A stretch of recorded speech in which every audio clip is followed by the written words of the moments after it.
છું. હું હજી તમને સારી રીતે ઓળખતી નથી. તો તમે ઈચ્છતા હોય કે બધું તમારી ઈચ્છા પ્રમાણે થાય તો તમારે મારી વાત માનવી પડશે. તૈયાર. તમારી દરેક વાત માનવા તૈયાર. તો હવે મારી વાત ધ્યાનથી સાંભળો.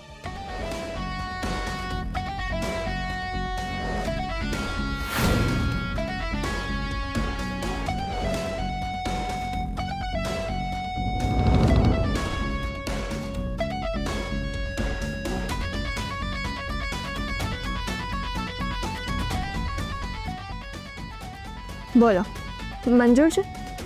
મંજૂર છે.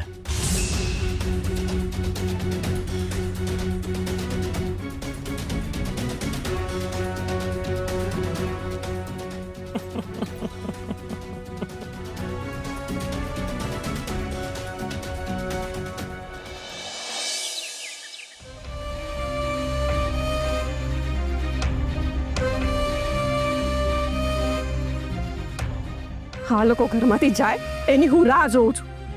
અને મારા ભાઈ ને ભાભી એ લોકોને કાયમ માટે અહીં જ રાખવાનું વિચારીને બેઠા હોય ને એવું લાગે છે. શું છે હવે? અરે આટલી બધી અકળાઈ છે શું કામ ફિયા તું? અરે હકરાવ નહીં તો બીજું શું કરું? હું આ લોકોને ઘરમાંથી કાઢવા માંગુ છું.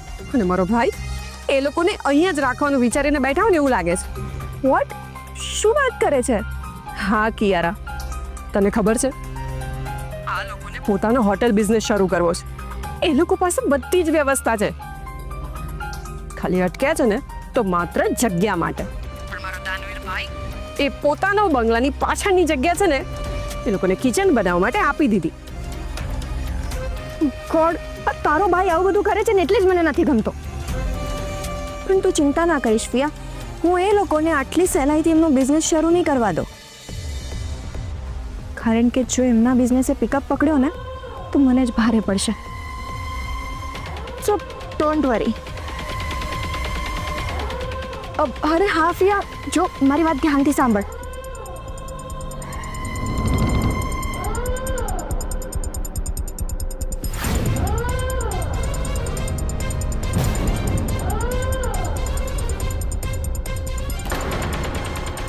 આઈડિયા તો સુપર્બ છે, પણ તને લાગે છે આ પોસિબલ છે?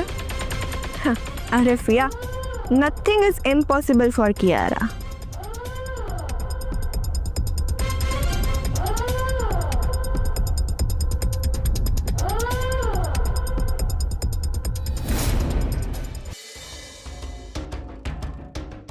કેરા બેટા, મને લાગે છે કે તે ધનંજયને છોડાવીને બહુ મોટી ભૂલ કરી છે.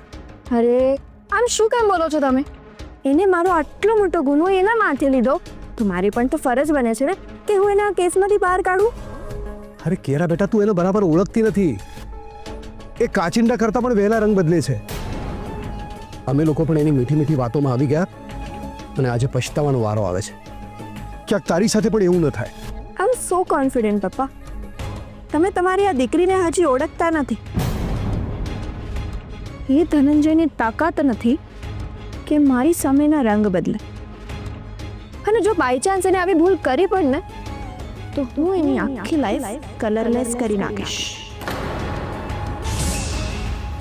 પપ્પાને હજી ખબર નથી કે હું એ ધનંજયનો કેવી રીતે ઉપયોગ કરીશ. કેરા બેટા, તને ખબર નથી એ ધનંજય કેવો છે. એ તારો વિશ્વાસ જીતીને ક્યારે આપણા ઘરમાં ઘૂસી જશે ને તને ખબર પણ નહીં પડે. અરે પપ્પા, તમે આ બધું વિચારવાનું છોડી દો. એને કેવી રીતે હેન્ડલ કરવાનો છે ને એ હું બહુ સારી રીતે જાણું છું.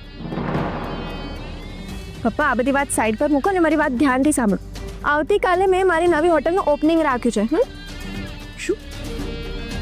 શ્રાદ્ધ પક્ષમાં નવી હોટેલનું ઓપનિંગ? અરે મારી ઢીંગલી, શ્રાદ્ધ પક્ષમાં કોઈ નવા કામની શરૂઆત ન કરાય. શ્રાદ્ધ પક્ષ હોય છે ને ત્યારે જે લોકો મરી ગયા હોય ને એમનું શ્રાદ્ધ કરવામાં આવે. હો, એમ વાત છે. પણ પપ્પા, હું તો બધા મહિનાને પવિત્ર જ માનું છું ને, એટલે પૂજા તો થશે. પૂછમ? હા, મારી વાત ધ્યાનથી સાંભળો.